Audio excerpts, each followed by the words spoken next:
जी खुशामदीद। आप सुन रहे हैं रेडियो संगम 88.8 एफएम अपने दोस्त आरजे जहीर के साथ। मैं सबसे पहले हमारे आर्मी का, खास करके डिफेंस फोर्सेस का, मिनिस्ट्री ऑफ डिफेंस का मैं शुक्रिया अदा करता हूं, जिन्होंने ये हमें एक गिफ्ट के तौर पर हमें ये एक रेडियो स्टेशन दे दिया है और इससे हम काफी सारे फायदे ले सकते हैं।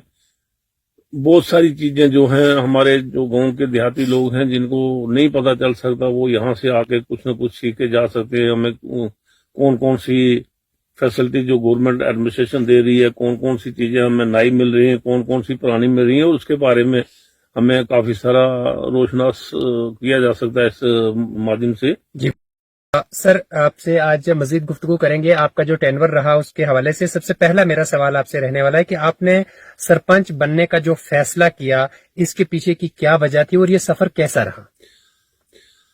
मेरा एक्चुअल सरपंच बनने का, इससे पहले मेरे को पुलिस में सर्विस कर रहा था, तो मेरा ये था कि मैं अगर फोर्स में जाके किसी लोगों की सेवा कर पा रहा हूं था, तो आज मैं यहाँ अपने गांव में आकर, अपने इलाके में आकर लोगों की सेवा करूं, खिदमत करूं और किसी को अगर कोई गरीब आदमी है तो उसकी मदद कर सकूं। इसके लिए मेरा ये था कि मैं अपने गांव को उठाऊं, इनको अच्छी अच्छी स्कीमें जो गवर्नमेंट की लॉन्च हुई हैं वो बताऊं और उनका इनको फायदा दिलाऊं। इसके लिए मैंने ये ज्वाइन किया कि ताकि मैं इलेक्शन लड़ूं, और लोगों ने मुझे बड़ा अच्छे तरीके से प्यार भी दिया और मुझे इस काबिल बनाया कि मैं लोगों की सेवा कर सकूं। सर, जब आप सरपंच बने तो एज अ सरपंच की हैसियत पे आपने सबसे बड़ी जिम्मेदारी क्या महसूस की? सबसे बड़ी जिम्मेवारी जो थी वो ये थी कि हम हर एक घर में जाकर लोगों को गवर्नमेंट की जितनी भी स्कीमें हैं, चाहे वो आयुष्मान की स्कीम है, चाहे वो नए जो मकान बनाने की स्कीमें थी, किसानों की स्कीमें थी, लेबर की स्कीमें थी, कारीगर की स्कीमें थी, और किसानों को जो क्या नाम है 600 रुपया वो साल में जो 2 किस्त मिलती है वो उसकी स्कीमें थी, ये लोगों को बताया गया और हमारे थ्रू वो एक मैसेज गया दुनिया को, हमारे अपने पंचायत के खास करके लोगों को। और मैं पंचायत से बाहर भी जाकर लोगों को ऐसे इसके बारे में इंफॉर्मेशन देता रहा कि आप गवर्नमेंट की स्कीमों से कितने मुफीद हो सकते हैं, कितने फायदे ले सकते हैं, और लोगों ने बहुत सारे इसमें कॉपरेट भी किया और फायदा भी लिया उन्होंने। सर, जब आप इस सरपंची के दौर में अपना काम कर रहे थे तो उस दौरान जो काम आपने इलाका में करवाए हैं, कुछ चंद कामों को आप यहाँ जिक्र कर सकते हैं जो आपने बड़े कामों में शुमार किए?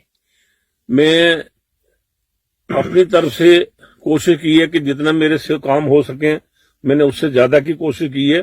सबसे पहले ये था कि यहाँ एक गवर्नमेंट ने डिग्री कॉलेज दिया था, जो कि कुछ लोगों की डिमांड थी कि हम इसको कलर में ले जाएं, तो हमने एक बॉर्डर एरिया देकर, ये एक सेंट्रल प्लेस देकर वहां ससालकोट में वो इसके लिए मुझे कोर्ट में भी केस लड़ना पड़ा और ससालकोट में उसका हमने जमीन गवर्नमेंट लैंड प्रोवाइड करा के और उसको वहां खुलवाने का काम किया है। सबसे बड़ा पहला काम मेरा ये था। इसके बाद बहुत सारे काम मेरे किए। मेरे इस गांव में कम से कम तकरीबन 250-300 आदमी को मकानों के पैसे मिले हैं, जो कि एक बड़ी उपलब्धि थी। और जितने भी गरीब लोग थे, जितने जो होस्टलेस थे, या जिनके पास मकान थे या नहीं थे, और जिनके पास कच्चे मकान थे, उनको उसका बेनिफिट मिला। और उसमें मैंने कोशिश की कि जनमन जो आदमी है उन्हीं को मिले, जो अमीर लोग हैं या बार बार कोई ले रहा है तो उनको ना मिले। तो उसके लिए मैंने ये दूसरा ये काम अपनी तरफ से किया। तीसरा, एक मैंने अभी भी मेरा वो उसमें प्रोसेस चल रहा है, जिसमें मैंने ये कोशिश की थी कि हमारे यहाँ JNK बैंक की कोई ब्रांच नहीं है। हमारे यहाँ कोई तकरीबन 70 किलोमीटर एरिया में कोई JNK बैंक की ब्रांच नहीं है, ना ATM है। तो अगर कॉलेज भी है, हायर सेकेंडरी भी है, बाकी स्कूल भी है, एम्प्लॉइज भी हैं, और बिजली का बिल भी भरा जाता है, तो वो हमें जाके 10-15 किलोमीटर 20 किलोमीटर दूर जाके भरना पड़ता है। तो मैंने उसके लिए अप्लाई किया डी साहब से 2-3 बार रिक्वेस्ट करके, और वो लेटर जो है अभी भी हमारे जनरल मैनेजर जो JNK बैंक के हैं जोड़ी के, उनके पास पड़ा हुआ है। शायद उस पर भी कोई कार्रवाई होगी। जी। इसके अलावा मैंने एक कोशिश की है कि हमारे इलाके में हमारी इस खास करके सालकोट पंचायत जो एक सेंट्रल पंचायत गिनी जाती है, तो उसमें हमें यह था कि एक कम्युनिटी हेल्थ सेंटर मिले, ताकि जो बॉर्डर एरिया भी है और लोगों का इलाज अच्छे तरीके से हो सके। उसके लिए मैंने कुछ फॉर्मेलिटीज जो थी, जमीन की फॉर्मेलिटीज थी, बाकी जो थी वो मैंने यहाँ से मिला के जो हमारा एसडीएम था उसको भेजी है। इसके अलावा मैंने रोडों के लिए 2-3 ऐसी रोडें निकलवाई हैं। उसमें हमारे विभोद जी का भी बड़ा रोल था। उन्होंने एमएलसी थे, वो उन्होंने भी अपने तरफ से बड़ी कोशिश की है और जहां हमें जनमन जरूरत थी वहां हमने रोड निकलवाई है। और आज भी वो करोड़ों का रुपया उस पर खर्च हो रहा है, जिससे गांव के हमारी पंचायत के तकरीबन जो 70-80% लोग जो हैं उसमें टच कर रहे हैं, जमीनें टच कर रही है, चाहे उनको ट्रैक्टर में चला जाए, घर में उनको अगर कोई मकान बनाने की कोई मटेरियल लाने की जरूरत पड़े तो वो आ जाए, या कोई बीमार हो जाए तो उसको आसानी से वो हॉस्पिटल तक पहुंचा सके, आपको मिलेगी। जी बिल्कुल सरपंच साहब, आपसे ये जानना चाहूंगा कि सड़क, पानी व बिजली की काफी मुश्किलात रहती हैं। जब आप इस इलाका में सरपंच बने उसके बाद आपको कुछ बेहतरी नजर आई? बेहतरी इस चीज की नजर आई कि हमने रोड का मसला जो था तकरीबन हल करा लिया है। और जल जीवन मिशन के तहत हमने तकरीबन एक बोर कराया है, जिसमें वो मैंने कोई अपनी जेब से नहीं कराया, गवर्नमेंट का पैसा है, मोदी गवर्नमेंट ने दी है, हम उनका भी शुक्रिया अदा करते हैं। और उन्होंने ये जो स्कीम थी, इसमें हमने जितने मेरे 2 गांव थे, बिहारी मंडियाला और सालकोट, तो मैंने दोनों गांवों को अच्छे तरीके से, यहां पर पानी की जरूरत थी, बिल्कुल अच्छे तरीके से वहां फिटिंग हो गई है। कुछ एक घर बाकी रह गए हैं, वहां भी जो है वो काम होने वाला है। जल जीवन मिशन के तहत हमारे बोर से अच्छा पानी निकल रहा है। 2 टैंकियां बनी हैं और बड़ी हाइट में बनी हैं, जहां से जितने भी लोगों हम मेरी पंचायत के हैं उन सबको पानी मिल सकता है। जी सर, ये जानना चाहूंगा कि दौरान सरपंची कोई ऐसा लम्हा आपके साथ गुजरा कि जब आपने खुद को महसूस किया कि आप बेबस? आफन जैसी होती है, कुछ चीज ऐसी होती है जो इंसान करना चाहे तो वो ना हो पाए, तो उस वक्त वो थोड़ा सा बेबस महसूस होता है।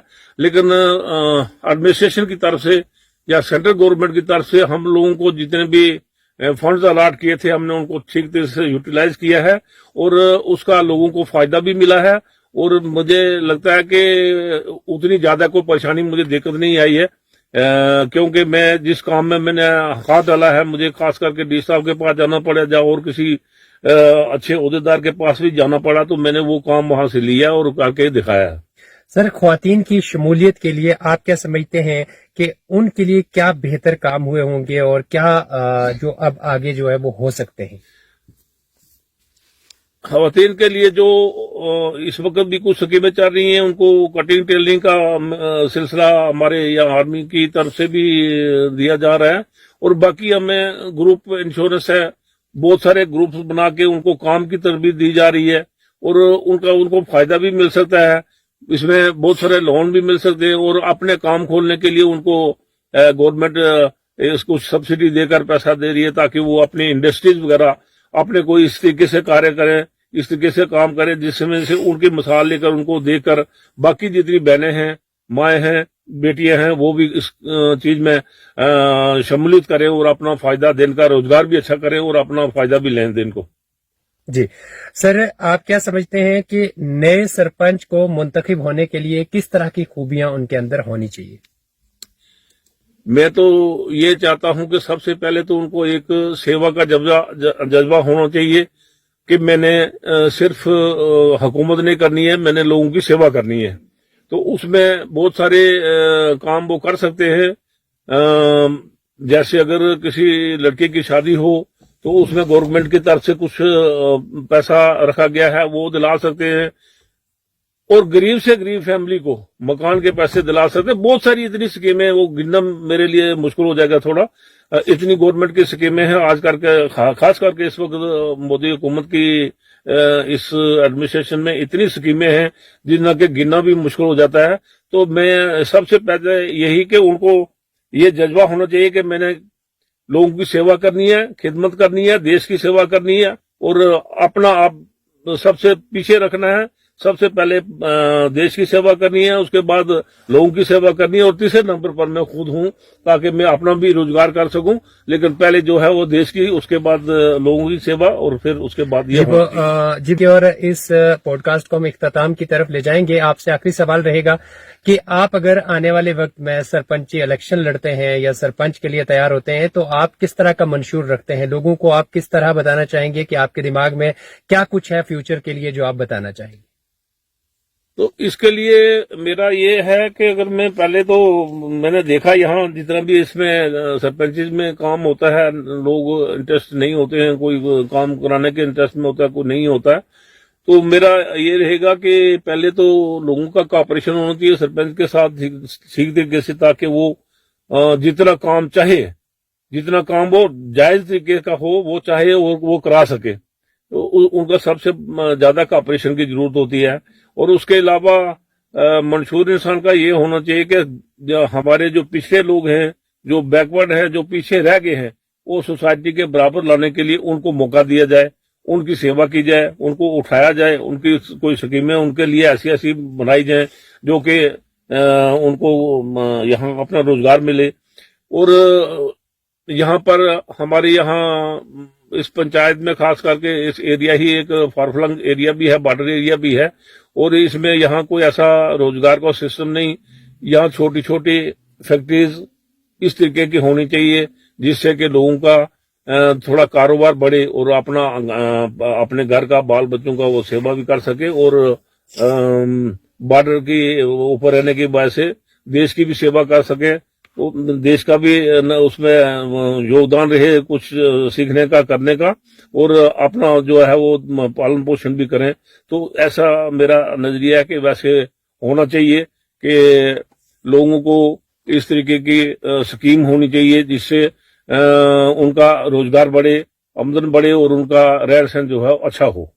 जी सरपंच साहब, आपका बहुत बहुत शुक्रिया। आपने अपना कीमती वक्त दिया और आप यहाँ पर आए और अपनी बात आपने रखी।